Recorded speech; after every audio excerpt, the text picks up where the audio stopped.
Assalamualaikum warahmatullahi wabarakatuh. Selamat datang di vlog saya.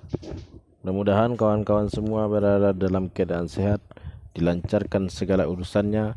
Yang sakit kalau sudah mengintrospeksi diri dan kemudian menemukan sumber penyakit itu dan kemudian bertobat kepada Allah karena telah menzolimi dirinya, tidak pandai atau tidak mau mengendalikan hawa nafsu itu sehingga tubuh itu menjadi sakit. Nah, mudah-mudahan doanya itu cepat dikabul oleh Allah dan rasa sakitnya itu akan hilang setelah taubat itu diterima oleh Allah Subhanahu wa taala. Karena di video-video saya ini saya sengaja memberikan mata pelajaran. Jadi kalau bicara mengajar itu tidak harus selalu orang yang kuliah, orang yang lulusan sarjana, orang pintar, orang lulusan pesantren. Nah, itu tidak ada jaminan orang bersekolah tinggi itu mau mengajar dengan ikhlas. Ada sebagian orang-orang itu menyembunyikan ilmu-ilmu mereka. Dia tidak mau menyampaikan kepada orang lain dengan cuma-cuma. Nah, itulah sebagian yang membuat orang-orang berilmu itu ditegur oleh Allah supaya dia itu jangan pelit dengan ilmunya itu. Ada orang mengatakan orang yang berilmu itu, orang yang mengetahui banyak ilmu agama itu, satu kakinya tergantung di neraka dan satu lagi kakinya tergantung di surga. Semakin banyak ilmu orang itu, maka semakin besar kemungkinan dia itu akan masuk ke dalam neraka. Jadi jangan dikira enak punya ilmu itu. Jadi kalau ingin mempelajari segala sesuatu, apalagi ilmu agama, harus siap mengajarkannya kepada orang lain dan harus siap mengamalkannya dengan semaksimal mungkin. Nah, itu salah satu yang harus dipikirkan kalau kita itu mau belajar ilmu agama. Harus mengamalkan, harus mengajarkan, harus mencontohkan kepada orang lain bahwa ternyata ajaran Islam itu bagus dan benar. Harus kita contohkan itu di dalam kehidupan kita sehari-hari. Yang benar katakan benar, yang salah katakan salah. Nah, jika seseorang itu sakit dan kemudian dia berdoa kepada Tuhan, itu salah namanya itu. Kenapa saya bilang salah? Karena penyakit itu bukan dari Tuhan, tapi dari diri kita yang tidak pandai mengontrol hawa nafsu, sehingga kita memakan apa saja dan kemudian hasil produksi dari makanan itu menyebabkan tubuh kita menjadi sakit. Setiap yang berlebih-lebihan itu hukumnya haram. Kenapa diharamkan Tuhan? Karena itu bisa menyakiti tubuh orang itu.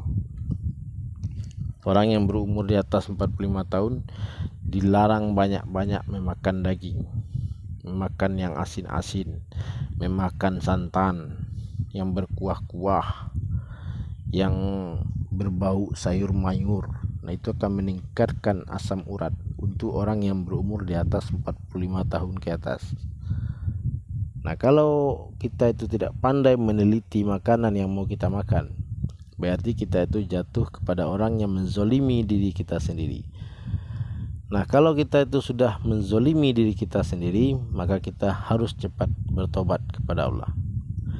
Dan jika kita itu sudah berdoa kepada Allah, kemudian doa itu tidak juga kunjung terkabul, tidak juga kunjung diijabah oleh Allah, maka kita lakukan pengintrospeksian diri, pengoreksian diri kembali, dikoreksi, diteliti diri kita itu secara benar dan secara utuh, dicek semua kembali. Nah, kalau Bapak Ibu dan tidak ngerti cara bagaimana mengecek diri kita itu, salahnya di mana, dosanya di mana gitu. Sebab ada dosa yang tersembunyi dan ada dosa yang terang. Nah, kalau dosa itu dosa tersembunyi, orang itu sendiri dia tidak tahu bahwa dia itu berdosa.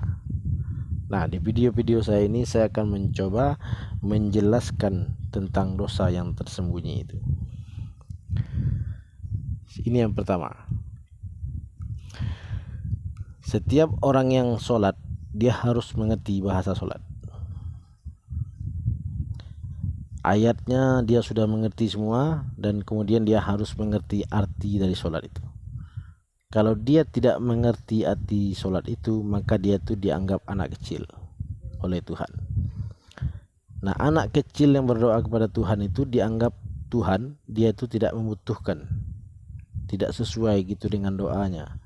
Dan itulah yang jadi penyebab kenapa doa kawan-kawan itu tidak dikabulkan oleh Allah. Karena sholatnya itu tidak berkualitas. Hanya sholat saja, hanya baca ayatnya saja, tapi tidak mengerti arti dari sholat itu. Bahkan Al-Fatihah pun banyak udah saya lakukan uji coba, tidak mengerti dia apa arti Al-Fatihah itu. Samiallahu liman hamidah, nggak tahu artinya. Rabbir filli warhamni, nggak tahu artinya. Nah, jadi di video-video saya ini saya sengaja menyelipkan pelajaran-pelajaran ini. Tidak saya ajarkan secara khusus ya, tapi saya selip-selipkan di setiap saya membacakan tafsir dan terjemahan surat-surat ini. Nah, intinya itu supaya kawan-kawan itu mendapatkan manfaat dan bisa mengenal diri yang sebenarnya. Nah, salah satu cara mengenal diri itu adalah memahami arti sholat ini. Jadi baca arti sholat itu mulai dari takbiratul ihram sampai assalamualaikum, harus tahu arti dan harus tahu bacaannya. Nah, setelah sholat itu berkualitas, barulah kemudian doa orang itu akan diterima oleh Allah. Oke kawan, kita akan lanjutkan membaca surat Maryam, lanjutan dari video sebelumnya. A'udzubillahi minasyaitonirrajim. Bismillahirrahmanirrahim.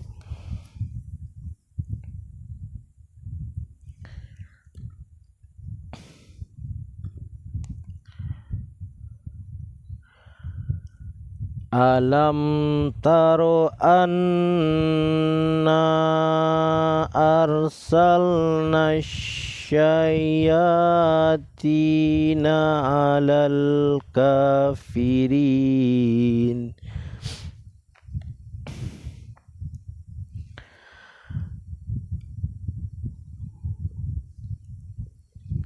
Alam taro anna arsalna syayatina alal kafirina ta'uzzuhum azzan.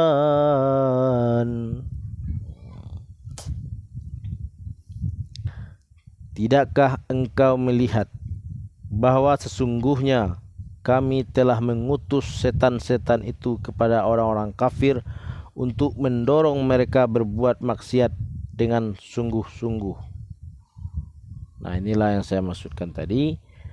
Ketika kita itu melakukan satu keburukan tapi indah terasa, maka sebenarnya setan itu sudah membuat kita itu terdorong untuk menjadi teman-temannya, untuk menjadi kawan-kawan setan itu.